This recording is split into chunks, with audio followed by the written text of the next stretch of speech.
સૌનું ઓનલાઈન સેશનમાં શ્રી એનપી બાલોડિયા હાઈસ્કૂલમાં સ્વાગત છે।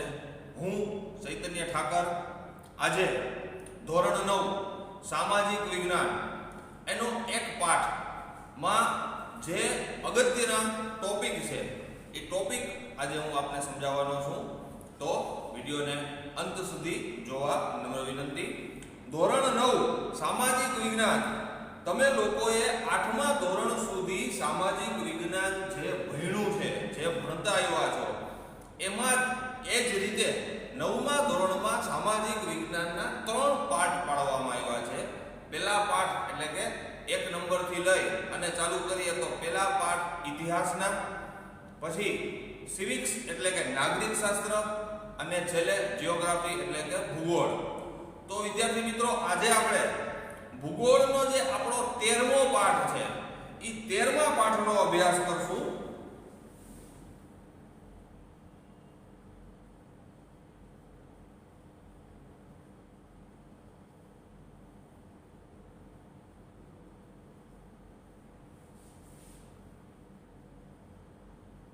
આ 13મો પાઠ આપણો ભૂગોળનો, આપણે જે જગ્યાએ રહીએ છીએ એટલે કે ભારતનું સ્થાન, ભૂસ્તરીય રચના અને ભૂપૃષ્ઠ, પાઠનું ટાઇટલ છે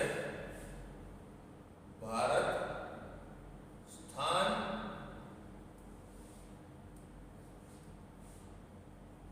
ભૂસ્તરીય રચના અને ભૂપૃષ્ઠ। હવે તમને લોકોને ખ્યાલ છે કે આગળના સ્ટાન્ડર્ડમાં તમે લોકો ભારત વિશે ઘણો બધો અભ્યાસ કર્યો, ભારતની સંસ્કૃતિ વિશે ઘણો બધો અભ્યાસ કર્યો, પણ આજે કંઈક વિશેષ 8મા ધોરણ સુધી તમે ભારતના નકશા જોયા હશે, આપણું ગુજરાત કઈ જગ્યાએ છે, આપણો જુનાગઢ જિલ્લો કઈ જગ્યાએ છે, આના વિશે પણ અભ્યાસ કર્યો હશે, કેટલા ભાગ પડે છે આ પણ જોયું હશે, પણ એકચ્યુઅલમાં ભારતનું સ્થાન શું છે, વિશ્વના નકશામાં ભારત કઈ જગ્યાએ છે, કઈ રીતે આખા વિશ્વને રિપ્રેઝન્ટ કરે છે, ભારતની સંસ્કૃતિઓ અત્યારે હાલની તારીખે જે પશ્ચિમીકરણ છે એની સામે ભારતની જે સનાતન સંસ્કૃતિ અથવા તો સભ્યતા છે એ કેવી છે, એનું સ્થાન કેટલું છે, એનું કદ કેવું છે, ભારતથી મોટા વસ્તીની દ્રષ્ટિએ કયા દેશો છે, ભારતથી મોટા વિસ્તારની દ્રષ્ટિએ કયા દેશો છે, ગોળાર્ધ શું છે, આવી બધી માહિતી આપણે 13મા પાઠમાં જોવાની છે। હવે સૌથી પહેલા વિશ્વના દેશોમાં ભારત એક આગવું સ્થાન ધરાવે છે। વિશ્વના દેશોમાં ભારતનું સ્થાન આગવું। શા માટે આગવું? કારણ કે વર્ષોથી ભારતને સોને કી ચિડિયા ગણવામાં આવે છે। સમૃદ્ધિ, ખેતી, મિનરલ્સ એટલે કે ખનિજો, અને જે જીઓગ્રાફિકલ કન્ડિશન છે, ભૌગોલિક વિસ્તાર છે ભારતનો, એ એટલો બધો વ્યવસ્થિત છે કે જેનાથી ઈસવીસન 1600 થી માંડી અને અત્યાર સુધી ભારત અન્ય દેશો સાથે વિદેશ વ્યાપાર કરતો આવ્યો છે। બીજું, ભારતની સંસ્કૃતિ અતિ પ્રાચીન માનવામાં આવે છે। ભારતની સંસ્કૃતિ એટલે અહીં આપણે શબ્દ વાપરશું પ્રાચીનતમ। ભારતની સંસ્કૃતિ કેવી છે? પ્રાચીનતમ। તમને ખ્યાલ હોય તો 6ઠા 7મા ધોરણમાં, 8મા ધોરણમાં તમે લોકો સિંધુકાલીન સંસ્કૃતિ ભણ્યા છો, હડપ્પા અને મોહેંજો-દડોની સંસ્કૃતિ ભણ્યા છો, લોથલ, ધોળાવીરા, આ બધી વસ્તુ વિશે તમે જે માહિતી મેળવી છે એ હકીકતમાં ભારતની પ્રાચીન સંસ્કૃતિ છે। તોલ માપના સાધનો, માટીકામ કલા, ચર્મકલા, મૂર્તિ બનાવવાના, શિલ્પ સ્થાપત્ય કલાઓ, હીરા મોતીકામ, મીના કારીગરી, આજે ડિટેલ અભ્યાસ છે આપણે 10મા ધોરણમાં કરશું, પણ ભારતની પ્રાચીન સભ્યતા અથવા તો ભારતની પ્રાચીન સંસ્કૃતિ કે હડપ્પા અને સિંધુકાલીન સંસ્કૃતિ જે છે એ અતિ પ્રાચીન ગણવામાં આવે છે। બીજું, વિશ્વની દ્રષ્ટિએ જોવા જઈએ તો 1947માં ભારત આઝાદ થયું। 200 વર્ષ અંગ્રેજોની ગુલામી પછી ભારત સ્વતંત્ર રાષ્ટ્ર બન્યું। તો વિશ્વમાં સૌથી મોટો લોકશાહી ધરાવતો કોઈ દેશ હોય તો એ ભારત છે। વિશ્વ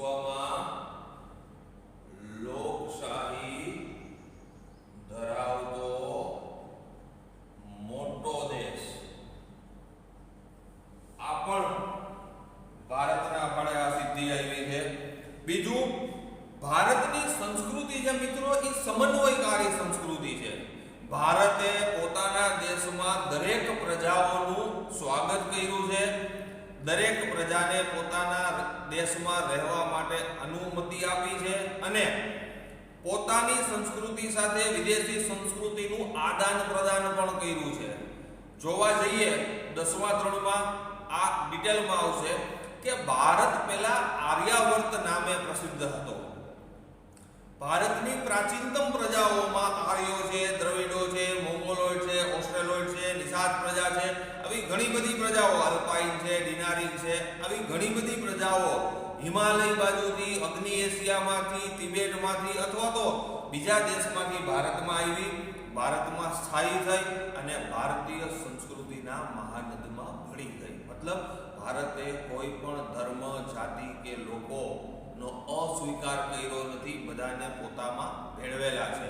મતલબ વસ્તીની દ્રષ્ટિએ લોકશાહી ધરાવતો પ્રથમ દેશ, સૌથી મોટો દેશ ભારત કહી શકાય. એના સિવાય જે ભારતની સંસ્કૃતિ અથવા તો ભારતની સમન્વયકારી ભાવના, દરેકનો સમન્વય કરવો, સમન્વયકારી ભાવના, આ જે ભારતમાં આપણે રહીએ છીએ, બરાબર છે, એમાં કોઈ પણ જાતિ, કોઈ પણ ધર્મ કે કોઈ પણ પ્રજાને ભારતના લોકોએ તરછોડી નથી. એટલે જેને શું કહેવાય? સમન્વયકારી ભાવના. કોઈ પણ ધર્મ, જાતિ કે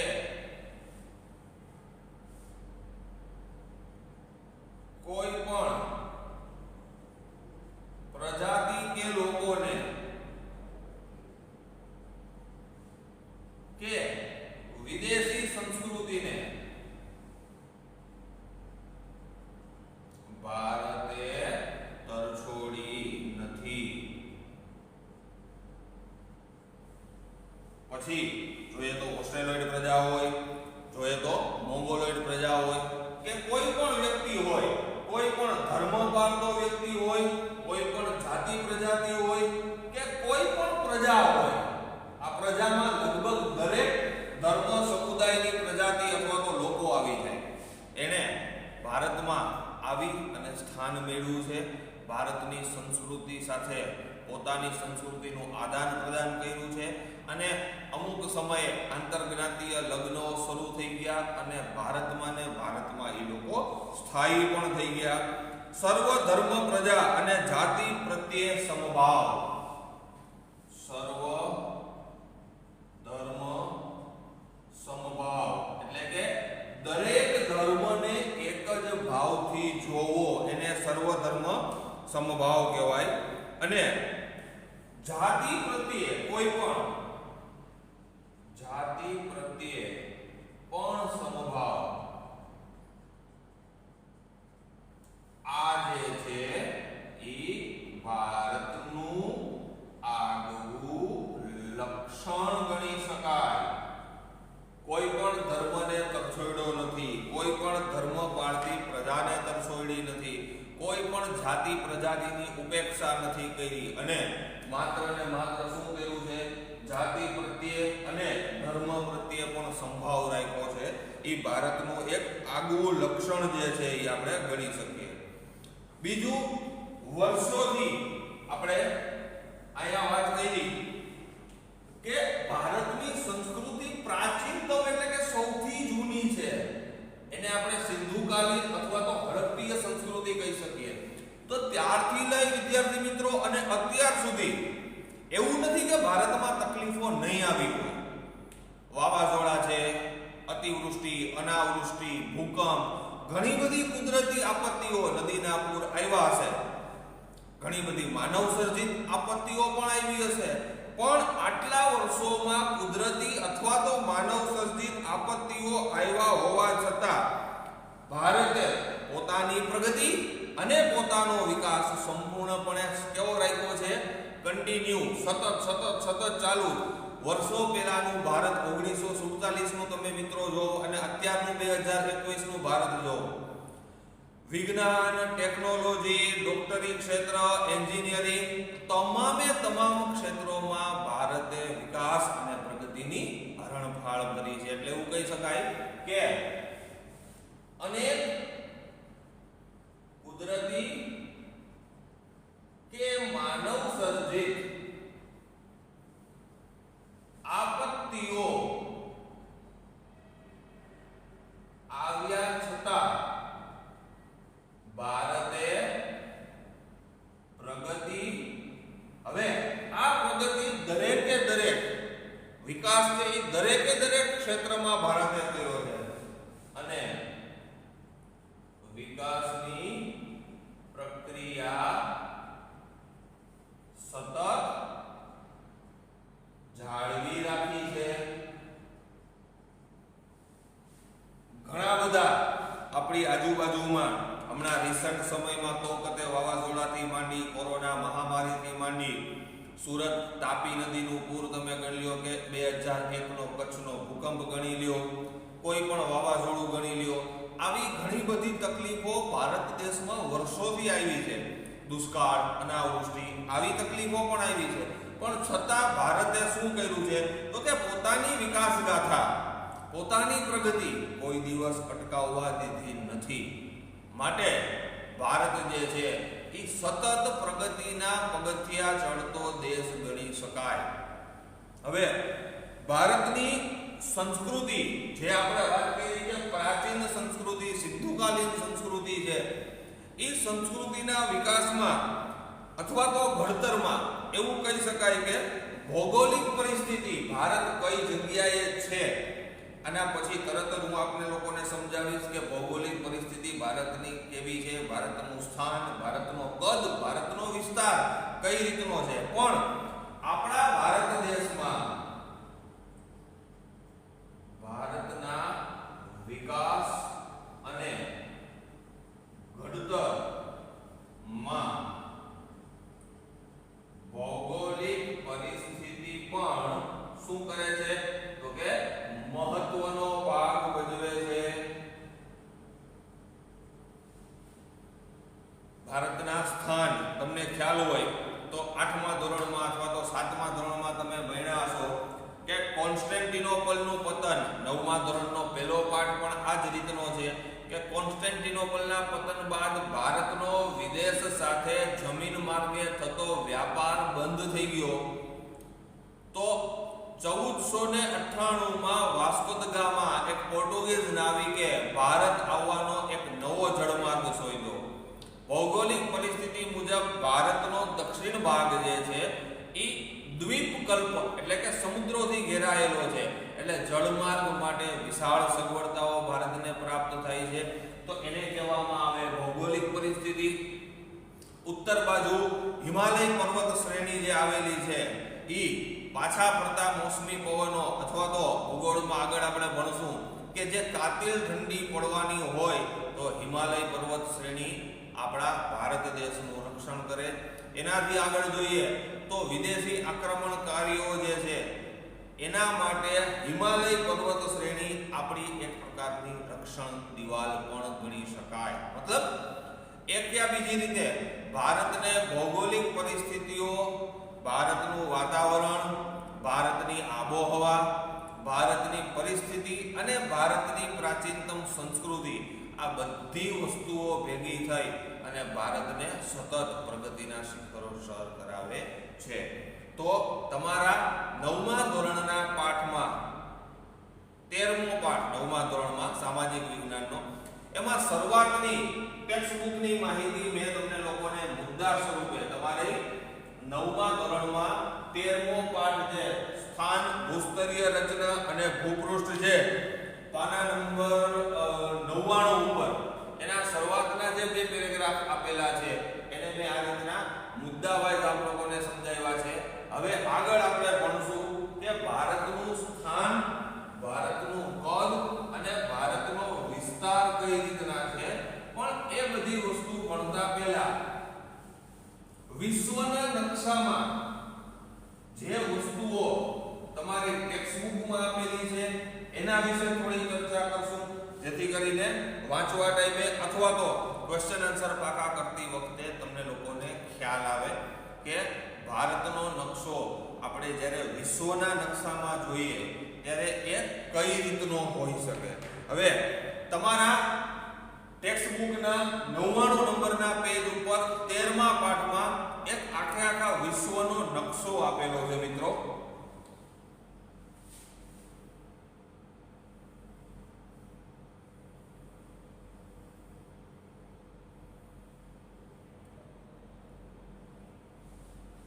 આ રીતે અર્ધગોળાકારમાં તમને એ નકશો આપેલો છે, જેમાં અમુક વસ્તુઓ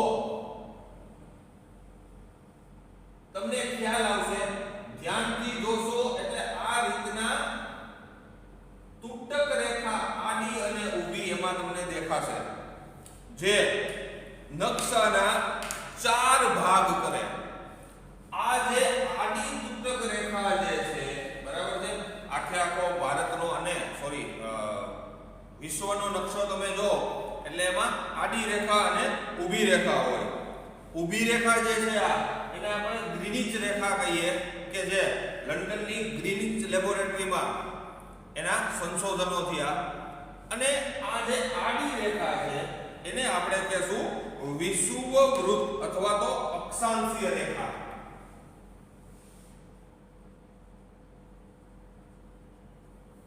આને આપણે કહેશું ગ્રીનિચ રેખા. આને આડી લીટી છે, બરાબર છે, એ ભારતના વિશ્વના નકશાના 2 ભાગ પાડે છે. આડી રેખા વિષુવવૃત્તીય જે રેખા છે, બરાબર છે, એ શું કરે છે તો કે ભારત વિશ્વના નકશાના ઉપર નીચે આ આખો ભાગ ઉપરનો અને આ આખો ભાગ નીચેનો. તો ઉપરનો ભાગ જે છે એને આપણે કહેશું ઉત્તર ગોળાર્ધ. નીચેનો ભાગ જે 2 ભાગ પડ્યા છે એમાં નીચેનો ભાગ જે છે એને આપણે કહેશું દક્ષિણ ગોળાર્ધ. હવે આ થઈ વિષુવવૃત્તીય રેખા અથવા તો આપણે એને કહીએ અક્ષાંશવૃત્ત અથવા તો અક્ષાંશીય રેખા. ઊભી લીટી તમને જે બતાવી છે, બરાબર છે, એ રેખાંશવૃત્ત અથવા તો રેખાંશવૃત્ત રેખા અથવા તો ગ્રીનિચ રેખા. આમાં ઘણી બધી આ તૂટક લાઈન જે છે એ ગ્રીનિચ રેખા છે. એના સિવાય તમને ટેક્સ્ટ બુકમાં આ રીતના ઊભી લીટીઓ જોવા મળશે, જેને આપણે રેખાંશવૃત્ત કહેશું, અને આડી લીટીઓ જે જોવા મળશે એને આપણે અક્ષાંશવૃત્ત કહેશું. હવે ભારત જે જગ્યાએ છે, હવે એનો ગોળાર્ધ અથવા તો કઈ રીતના આપણે નક્કી કરીએ તો કે આપણને એટલી ખબર છે કે વિષુવવૃત્તીય અક્ષાંશ જે છે અથવા તો આ આડી રેખા છે એ વિશ્વના નકશાના 2 ભાગ કરે છે, ઉત્તર અને દક્ષિણ. તો જે આ ઊભી રેખા છે એ પણ આ ગોળાના આ એક ભાગ અને આ બીજો ભાગ કરે છે. તો આપણે એને અહીંયા પશ્ચિમ ગોળાર્ધ નામ આપીએ અને અહીંયા આપણે આપીએ પૂર્વ ગોળાર્ધ એવું નામ. તમારા ટેક્સ્ટ બુકના નકશામાં તમે જોશો એટલે તમને દરેક વસ્તુ સમજાઈ જશે કે આ આડી રેખા જેને આપણે વિષુવવૃત્તીય રેખા કહીએ એ વિશ્વના નકશાના આમ 2 ભાગ પાડે, ઉત્તર દક્ષિણ. ગ્રીનિચ રેખા વિશ્વના નકશાના આમ 2 ભાગ પાડે, પશ્ચિમ અને પૂર્વ ગોળાર્ધ. હવે એના સિવાય ટેક્સ્ટ બુકમાં તમને એક આ જે વિષુવવૃત્તીય અક્ષાંશ છે અથવા તો વિષુવવૃત્તીય રેખા છે એની બરાબર થોડેક ઉપર એક રેખા જોવા મળશે, બરાબર છે, જેને આપણે કર્કવૃત્ત કહીએ. અહીંયા થોડી દૂર અને એક રેખા અહીંયા થોડી દૂર. તો આ કર્કવૃત્ત કહી શકાય અને આ મકરવૃત્ત કહી શકાય. હવે આપણો દેશ ભારત જે છે એ ભારત દેશ તમને અહીંયા જોવા મળશે કે જેની મધ્યમાંથી કર્કવૃત્ત પસાર થતું હોય અને ભારતના 2 ભાગ કરતું હોય. સમજો મિત્રો, વિષુવવૃત્તીય અક્ષાંશ અથવા તો વિષુવવૃત્તીય રેખા જે છે એ વિશ્વના નકશાના 2 ભાગ કરે છે, જ્યારે કર્કવૃત્ત જે ભારતની મધ્યમાંથી પસાર થાય છે એ ભારતના 2 ભાગ કરે છે, ઉત્તર ભારત અને દક્ષિણ ભારત. છે આ મુજબ હતું એ મુજબ. હવે એની આપણે આખી આગળની માહિતી લઈએ તો સૌથી પહેલા ભૌગોલિક દ્રષ્ટિએ આ અહીંયા રાખું છું, તમને અહીંયા સમજાવતો જાઉં. ભૌગોલિક દ્રષ્ટિએ ભારત ઉત્તર ગોળાર્ધમાં કહી શકાય કે તમને ત્યાં બતાવ્યું છે, બરાબર છે. કઈ દ્રષ્ટિએ? ભૌગોલિક દ્રષ્ટિએ. ભૌગોલિક દ્રષ્ટિએ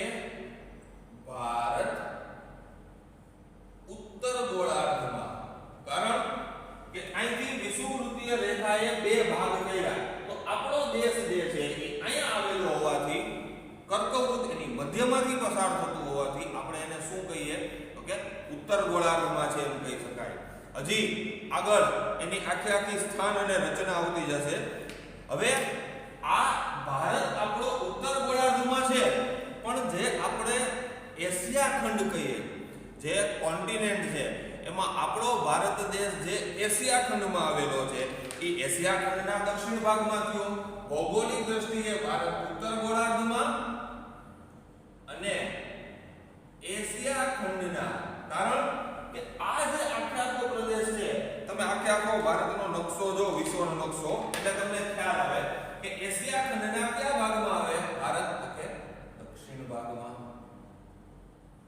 નીચેની બાજુ દક્ષિણ ભાગ. એટલે તો જે ભૌગોલિક દ્રષ્ટિએ ઉત્તર ગોળાર્ધમાં છે, એશિયા ખંડના દક્ષિણ ગોળાર્ધમાં છે, એવો આપણો ભારત દેશ, જેના મુખ્ય ભૂમિખંડનો વ્યાપ, હવે વ્યાપ એટલે શું?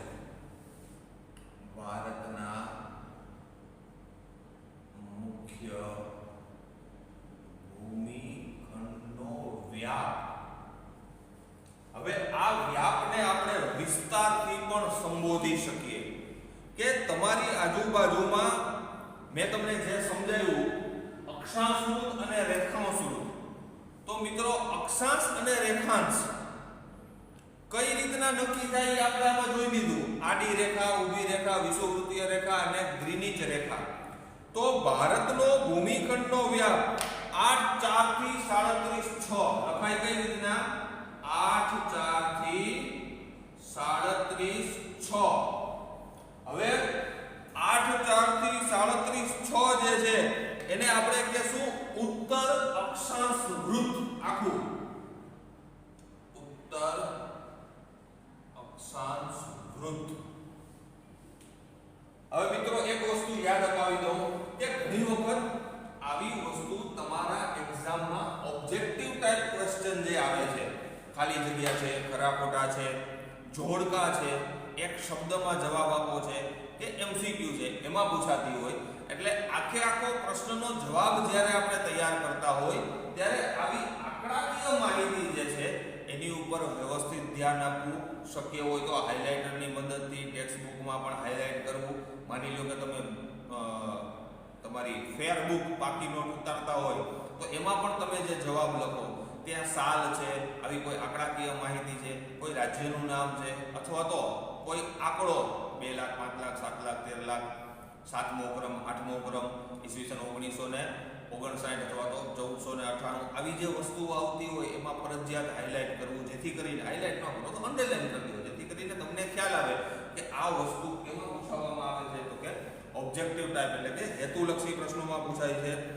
હવે અહીંયા આપણે લખ્યું કે 8 4 થી 37 6 ઉત્તર અક્ષાંશ વૃત્ત. અક્ષાંશ વૃત્ત શું છે એ હવે તમને ખબર પડી જ ગઈ હોય. અને રેખાંશ વૃત્તની વાત કરીએ તો જે ભારતને 68 7 થી 97 25 68 7 થી 97 25. હવે જે ઉપરની માહિતી છે એને આપણે ઉત્તર અક્ષાંશ વૃત્ત કહીએ, તો નીચેને પૂર્વ રેખાંશ વૃત્ત કહેવાય. પૂર્વ રેખાંશ વૃત્ત. 8 4 થી 37 ઉત્તર અક્ષાંશ વૃત્ત. 68 7 થી 97 25 અને આપણે કહેશું પૂર્વ રેખાંશ વૃત્ત. હવે આપણને એટલી ખબર પડે કે આ જે આડી ઊભી લાઈન તમારા નકશામાં, વિશ્વના નકશામાં આપેલી છે, એમાં ભારત કેની વચ્ચે છે? તો કે આ બે વસ્તુની વચ્ચે. એટલે કે ભારતનું સ્થાન જે છે એ આપણે ક્લિયર કરી શકીએ. હવે અહીંયા મેં તમને જે વાત કરી કે ભારતની મધ્યમાંથી, આ માની લો કે ભારત દેશ છે, તો ભારતની મધ્યમાંથી કયું વૃત્ત પસાર થાય? તો કે કર્કવૃત્ત. તો મધ્યમાંથી કર્કવૃત્ત, ઉત્તર અક્ષાંશ વૃત્તમાં કર્કવૃત્ત હોય અને એનું માપ છે 23 30.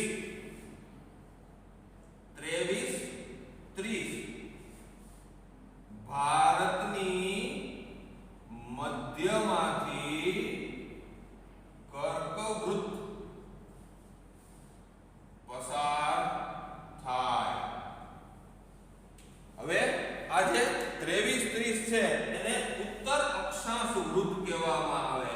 ઉત્તર અક્ષાંશ વૃત્ત એટલે ક્યારેક એવું પૂછાય કે 23 30 ઉત્તર અક્ષાંશ એટલે શું? તો કે કર્કવૃત્ત કે જે ભારતની મધ્યમાંથી પસાર થાય છે અને ભારત દેશના બે ભાગ કરે છે, ઉત્તર ભારત અને દક્ષિણ ભારત.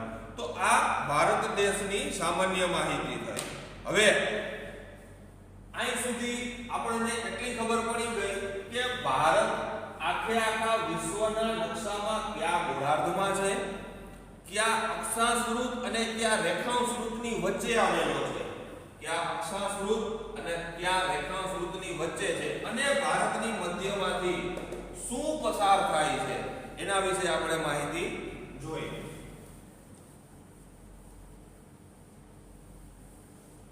આગળ જે કર્કવૃત્ત ભારતની મધ્યમાંથી પસાર થયું, ભારતના એણે જે બે ભાગ કર્યા, એ બે ભાગમાંથી ઉત્તર ભાગ વધારે પડતો પૂર્વ પશ્ચિમ દિશામાં છે.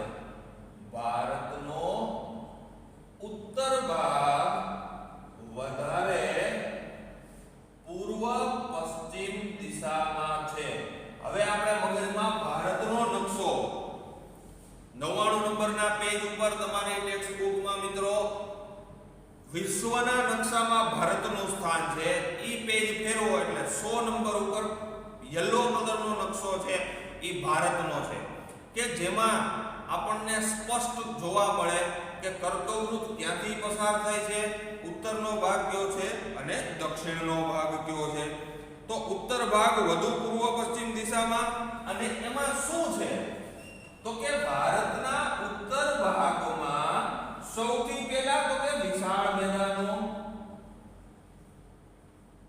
અને બીજું તો કે હિમાલય પર્વત શ્રેણી. હમણાં આપણે વાત કરી હિમાલય પર્વત શ્રેણી. જે કર્કવૃત્ત બે ભાગ કર્યા, કર્કવૃત્તે ભારતના જે બે ભાગ કર્યા એમાં ઉત્તરના ભાગમાં શું આવ્યું છે તો કે એક તો મેં તમને વાત કરી એમ બરફાચ્છાદિત હિમશિખરો, જેમાં પૂર્વથી પશ્ચિમ લઈ પામીરની ગ્રંથિની નીચેનો આખો ભાગ આવી ગયો એ વસ્તુ, અને બીજી તો કે એના વિશાળ મેદાનો આવેલા છે.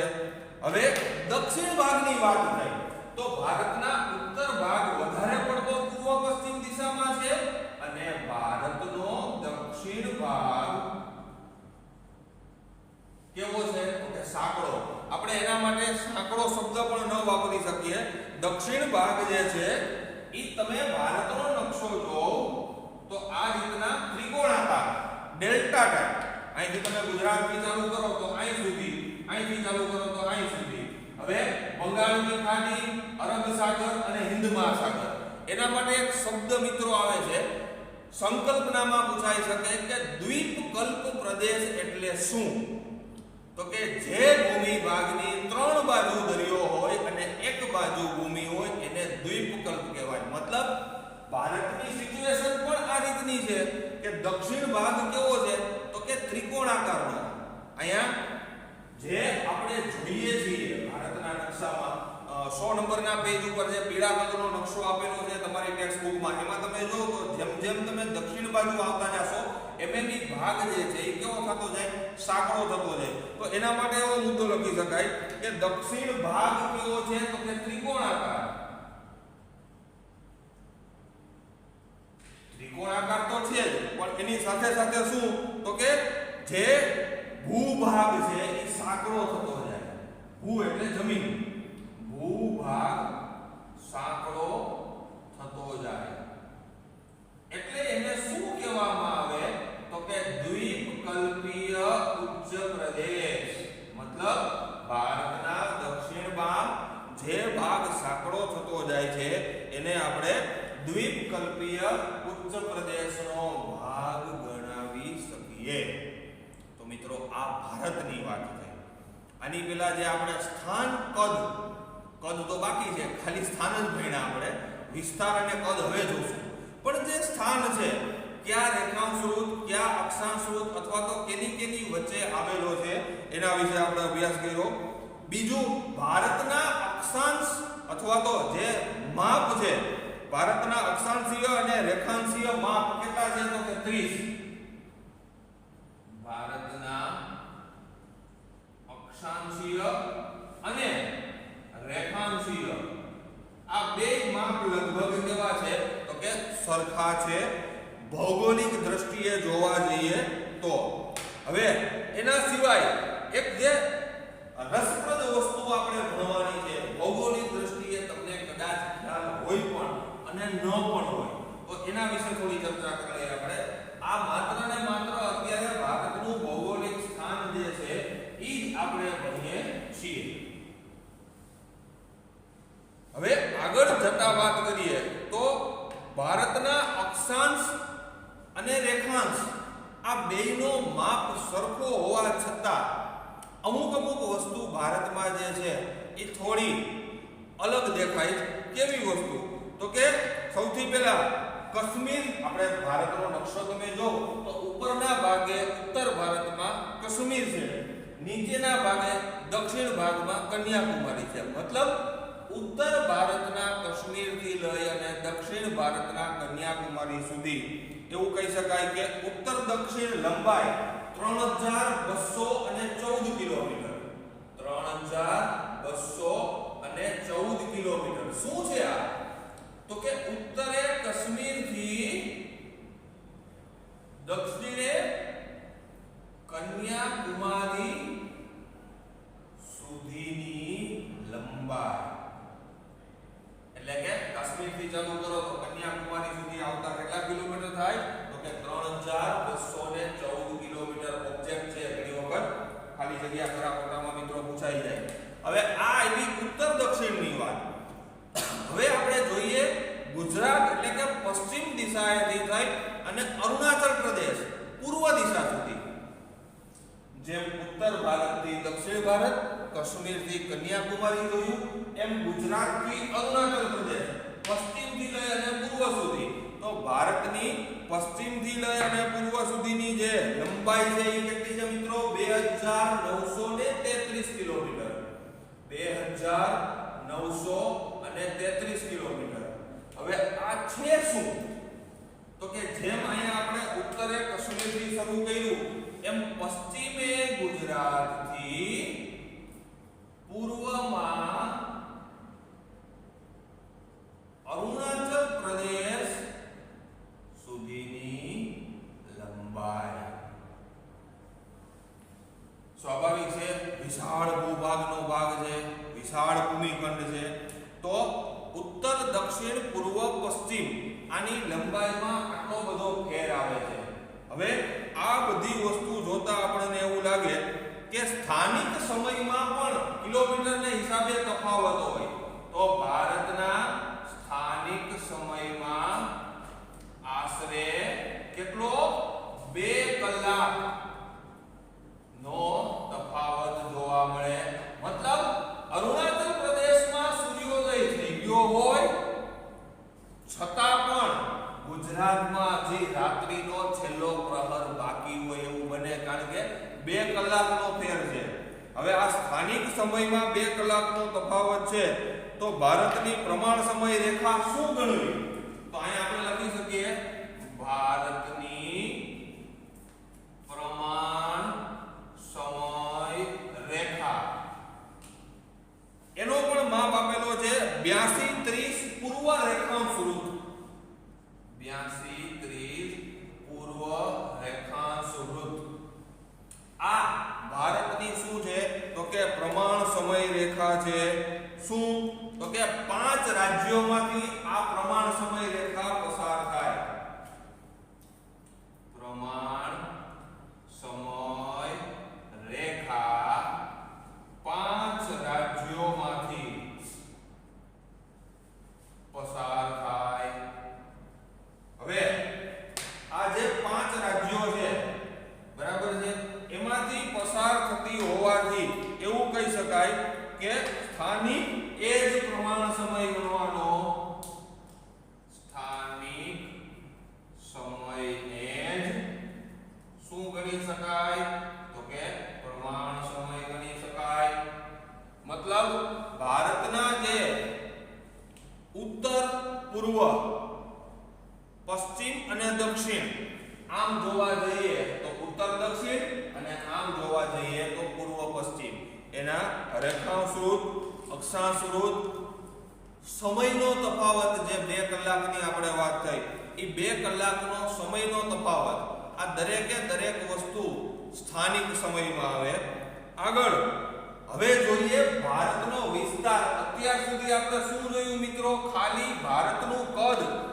વિશ્વના નકશામાં ભારત કઈ જગ્યાએ છે, કયા કયા રેખાંશ અક્ષાંશ વૃત્તો વચ્ચે આવેલો છે, પ્રમાણ સમય રેખા કેટલા રાજ્યોમાંથી પસાર થાય છે, ઉત્તર દક્ષિણ પૂર્વ પશ્ચિમની લંબાઈ કેટલી છે, આના વિશે આપણે અભ્યાસ કર્યો વિદ્યાર્થી મિત્રો. હવે આપણે જોઈએ એનો વિસ્તાર.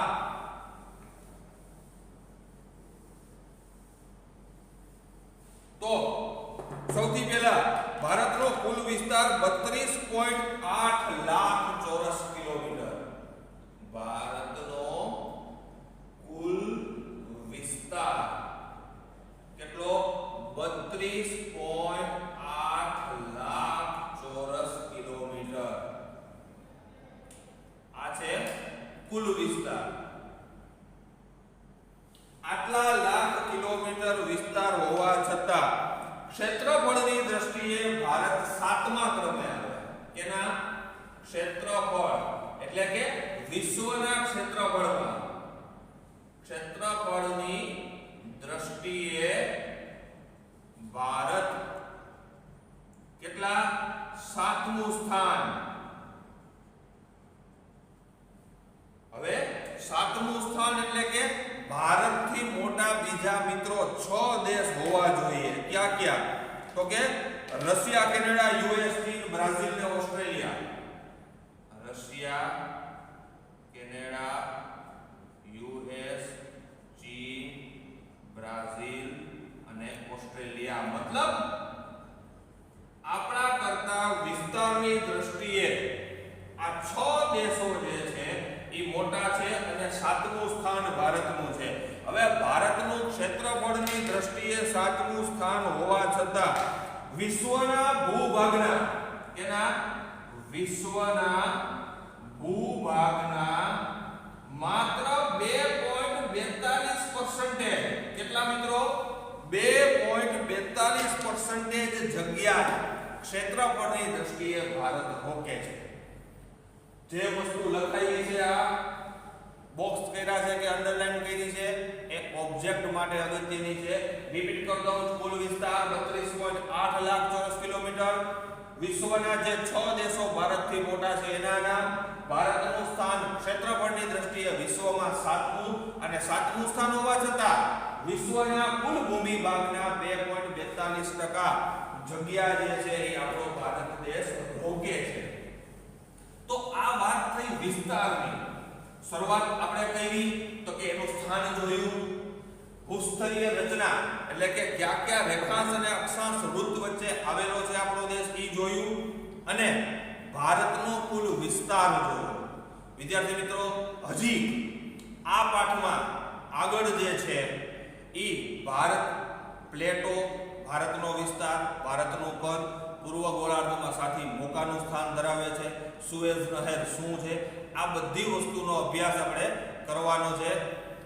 શ્રી એનપી બારોડિયા હાઈસ્કૂલની અમારી આ ચેનલ જે છે એ ચેનલ અમારો સામાજિક વિજ્ઞાનનો 13મા પાઠનો વિડિયો આપને જો પસંદ પડ્યો હોય તો આ ચેનલને લાઈક કરો, શેર કરો, સબસ્ક્રાઇબ કરો અને આ પ્રકારના સામાજિક વિજ્ઞાનના આગળના વિડિયો જોવા માટે થઈ અને અમારી શાળા શ્રી એનપી બારોડિયા હાઈસ્કૂલના આ નંબર ઉપર સંપર્ક કરો. નમસ્કાર, ધન્યવાદ.